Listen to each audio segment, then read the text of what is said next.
पहला चुनाव हुआ उसमें 60% टिकटें कांग्रेस ने ब्राह्मणों को दी और इस वजह से ब्राह्मणों का आजाद भारत में कब्जा हो गया कि कांग्रेस ने ओबीसी की गिनती जब लगातार हिंदू हिंदू हिंदू हिंदू हिंदू हिंदू की, तो इस पीरियड में कांग्रेस के राज में, ब्राह्मणों के राज में, ब्राह्मणों ने ओबीसी को हिंदुआइज करने का काम करते रहे। कांग्रेस के लोग चुपचाप करते थे, इसलिए पता नहीं चलता था। बीजेपी के लोग खुल्लम खुल्ला कर रहे हैं। 26 जनवरी 1950 को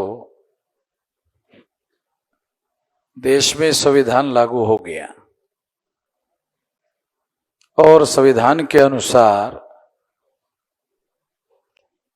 इस देश के पहले सभी लोगों को, जो इस देश के नागरिक माने गए, संविधान के अनुसार जो संविधान का कॉन्सेप्ट है, उस संविधान का कॉन्सेप्ट क्या है? संविधान का कॉन्सेप्ट है सिटीजन ऑफ इंडिया।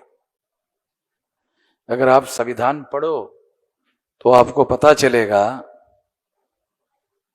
कि संविधान में सिटीजन ऑफ इंडिया के नाम पर अधिकार दिए गए हैं।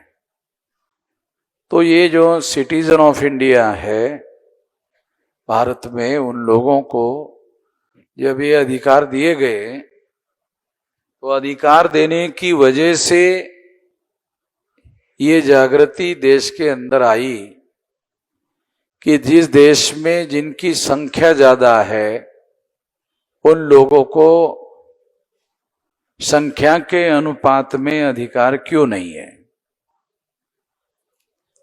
और इस वजह से ओबीसी की गिनती का मामला आजादी के आंदोलन में भी उठा और आजादी के बाद जब संविधान लागू हुआ उसके बाद में ओबीसी का मुद्दा कांग्रेस के द्वारा दबाने की कोशिश हुई, क्योंकि जो ऊपर से कांग्रेस का राज था वो मूल रूप से ब्राह्मणों का राज था। क्योंकि 26 जनवरी 1950 के बाद में जो पहला चुनाव हुआ उसमें 60% टिकटें कांग्रेस ने ब्राह्मणों को दी और इस वजह से ब्राह्मणों का आजाद भारत में कब्जा हो गया। 60%, 3.5% ब्राह्मणों को 60% टिकटें दी। इसका विश्लेषण करने से एक अर्थ ये होता है कि 56.5% ब्राह्मणों ने अधिकारों पर अतिक्रमण किया। इस 56.5 में 52% तो ओबीसी है, तो इसका मतलब है 56.5%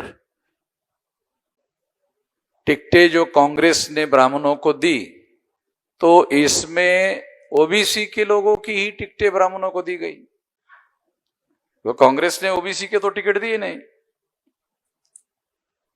शेड्यूल कास्ट की पॉलिटिकल रिजर्वेशन था, शेड्यूल ट्राइब को पॉलिटिकल रिजर्वेशन था, इसलिए उनको देना पड़ा।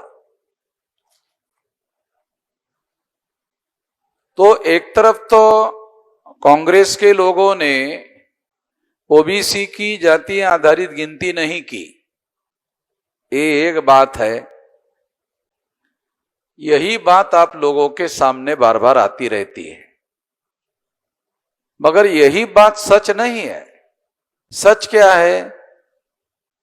जिस 52% लोगों की गिनती जवाहरलाल नेहरू ने और ब्राह्मणों ने, जो कांग्रेस की सरकार थी, उन्होंने नहीं की, उन्होंने ही 1951 में देश में हर 10 साल में जो गिनती होती थी, वो गिनती ओबीसी की हिंदू के नाम पर की।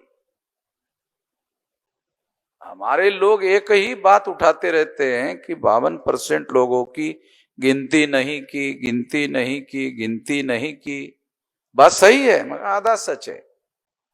आधा सच बहुत खतरनाक होता है।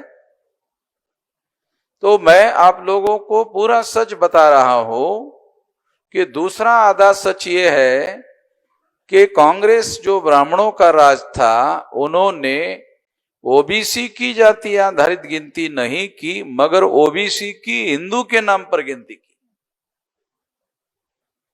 ओबीसी को हिंदू के अकाउंट में जमा कर दिया।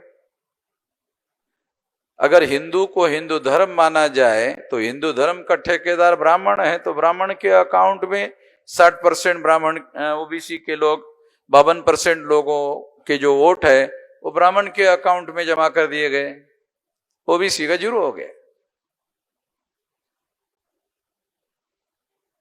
ये काम कांग्रेस के लोग चुपचाप करते थे, इसलिए पता नहीं चलता था।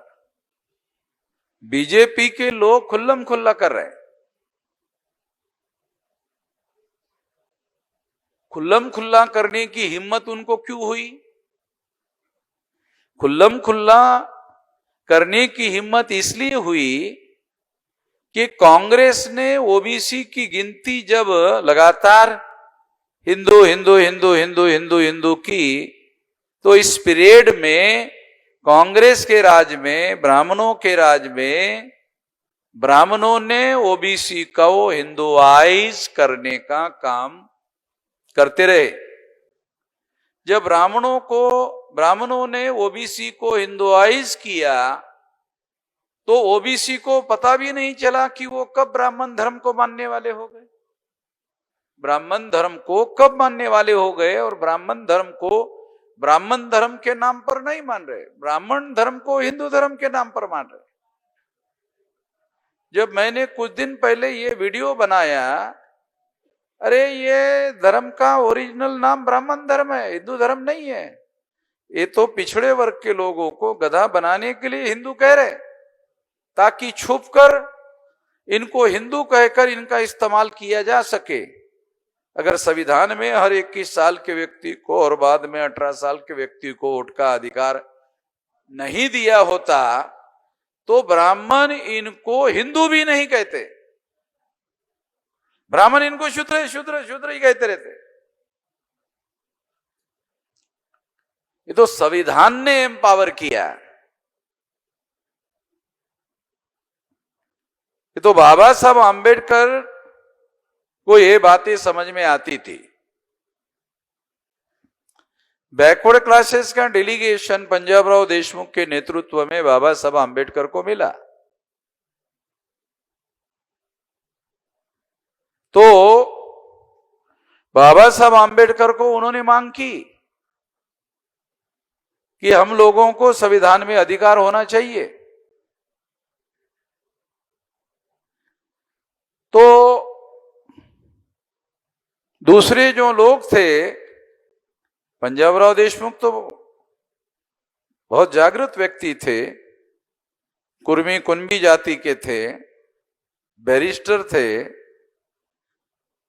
तो उनके लोगों ने उनको कहा कि बाबा साहब को ये हम लोगों को कहना चाहिए। तो पंजाब राव ने उनको कहा कि वो अंबेडकर को सब समझ में आता है, बताने की जरूरत नहीं है। वो क्या करना चाहिए, कानून के भाषा में उसको ड्राफ्ट में कैसे डालना चाहिए, क्या करना चाहिए, ये हमें उतना समझ में नहीं आता है जितना उनको समझ में आता है। तो बाबा साहब आंबेडकर में भारत के संविधान को जो सामाजिक आशय उपलब्ध हुआ, और हजारों सालों से जो वंचित लोग थे उन लोगों को एम्पावर किया जाना चाहिए, ये बाबा साहब आंबेडकर को समझदारी थी। बाबा साहब आंबेडकर को मानने वाले बहुत सारे शेड्यूल कास्ट के जो पढ़े लिखे लोग हैं, उनको अभी तक ये बात समझ में नहीं आती कि शूद्र ओबीसी के लिए प्रयुक्त किया जाने वाला शब्द है। शेड्यूल कास्ट के लिए शूद्र शब्द नहीं है, शेड्यूल कास्ट के लिए अछूत शब्द है। तो पढ़े लिखे लोगों को ये भी पता नहीं है। पढ़े लिखे लोग जो शेड्यूल कास्ट के लोग हैं उनको क्या पता है? पढ़े लिखे जो शेड्यूल कास्ट के लोग हैं उनको क्या पता है?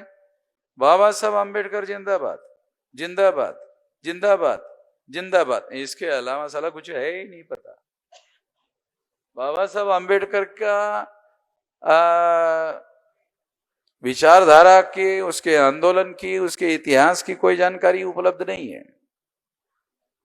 उनके लिखे हुए किताबों को तुमने पढ़ा क्या? तो वो हमारे मुंह की तरफ देखते रहते, अरे क्या पूछ रहे हैं? जब हमने बाबा साहब को जिंदाबाद कर दिया, खत्म हो गया, हो गया, अभी क्या करने की जरूरत है? तो कोई किताब विताब नहीं पढ़ता है। बल्कि कुछ लोगों ने मुझे पूछा कि कोई किताब है क्या? मैंने कहा है। तो क्या कहा? दे देना। ले लूंगा नहीं। तो जो आदमी को मुफ्त में किताब मिलता है वो पढ़ता नहीं, गल में रखता है। 1 महीने के बाद पूछो पढ़ लिया क्या? नहीं, अभी समय नहीं मिला, ऐसे ही पड़ा रहता है। तो जो पढ़े लिखे लोग हैं वो हम लोगों को बोलते हैं वामसेफ वाले लोग जो है अम्बेडकरवादी नहीं है। वामसेफ वाले लोग अम्बेडकरवादी नहीं है। क्यों? वो ज्यादा जिंदाबाद नहीं बोलते। वो ज्यादा जिंदाबाद नहीं बोलते। तो जिंदाबाद ना बोलने वाले लोग अम्बेडकरवादी नहीं है। हम तो एक बार भी नहीं बोलते। मगर सारे देश भर में जो फुले शाह अम्बेडकर का आंदोलन है उसकी ABCD भारत को पढ़ाने की, भारत को समझाने की और भारत के तमाम लोगों को इसकी जानकारी देने का सारा काम रात दिन तो हम लोगों ने किया। नेशनल दस्तक की आपसे गुजारिश है कि अगर इसको बचाना चाहते हैं तो नेशनल दस्तक को सब्सक्राइब करने के लिए रेड कलर के सब्सक्राइब बटन को दबाएं, फिर बेल आइकन की घंटी दबाएं।